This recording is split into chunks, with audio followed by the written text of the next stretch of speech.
Arkadaşlar şimdi 5 milyon dolar para vererek buradaki C-Class Mercedes'i alacağız.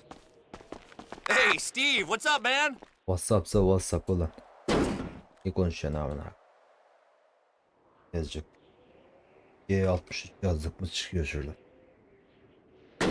Şu araba abi. Tam benim istediğim araba. Böyle üstler beyaz mı kalsın yoksa her yer beyaz mı kalsın?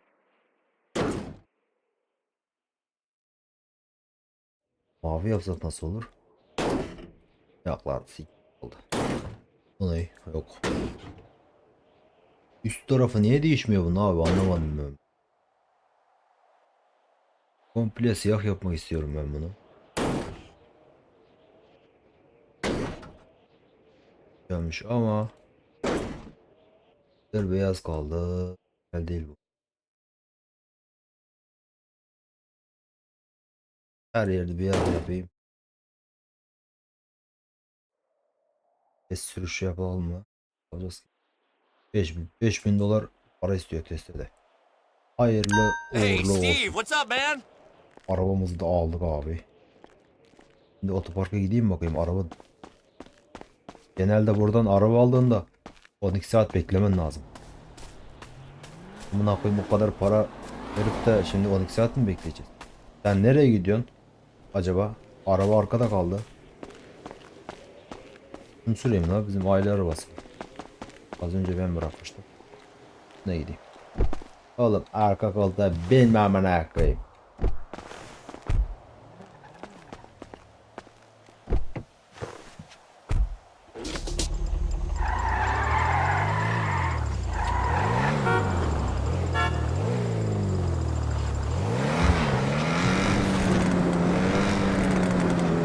Bu arada arkadaşlar şey de çıktı.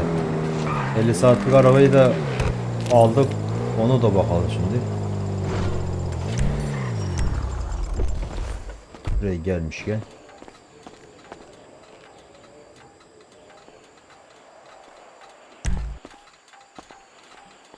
Bir dakika. Şimdi arabamı çekeceğim orada. Bakın. O arabayı 12 saat sonra diyormuş. Neyse şimdi de bu 50 saatlik arabayı bakalım. Altından niye çıkarttın abi? Abi bu da güzel araba.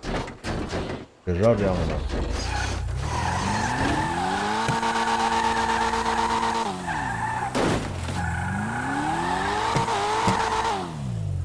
Abi arabaya bak.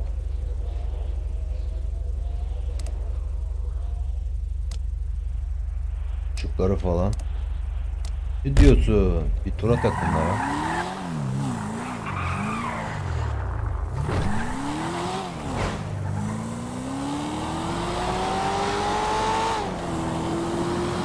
Abi bu yükselmediği için hızlı gitmez şu an. Yükseltmesini yapmamız lazım. Yükseltmesine de bir ton para gider. O yüzden bu arabayı satarız şimdi.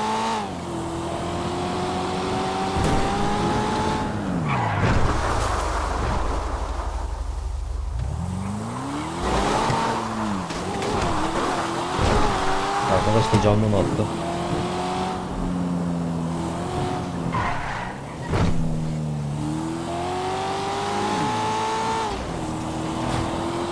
Bu arabayı direkt satayım mı?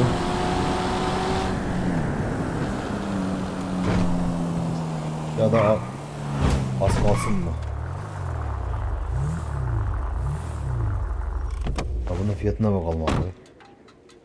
Şöyle yaptım mı üstüne gelip E3 yaptım mı şuradan ananı arabanın fiyatına bak 28 milyon dolar 28 milyon dolar biz bunu satarsa kaç paraya verir? 1 milyon 800'e satabiliyormuşuz. %10'unu alıyor yani devlet. Bu 50 saat arabaları sadece şey satabiliyorsun. Devlete satabiliyorsun. Yani gidip de ikinci el pazarı satamazsın. O yüzden ben bunu satayım mı lan?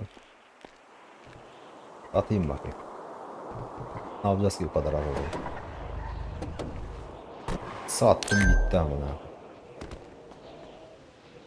O öbür araba ne zaman gelecek?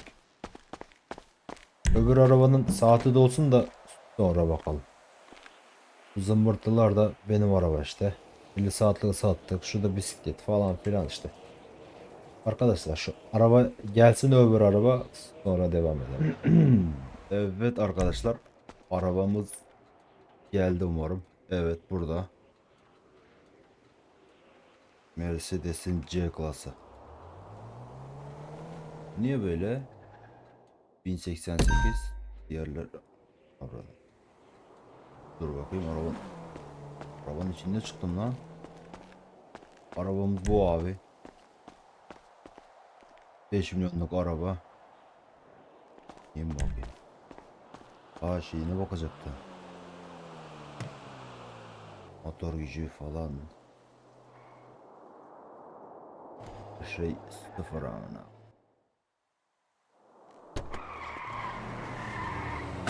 Bir tur atalım bakalım. Kemeri takalım abi. Uçmayalım şimdi. Of. Sese bak abi. Ananı avradım.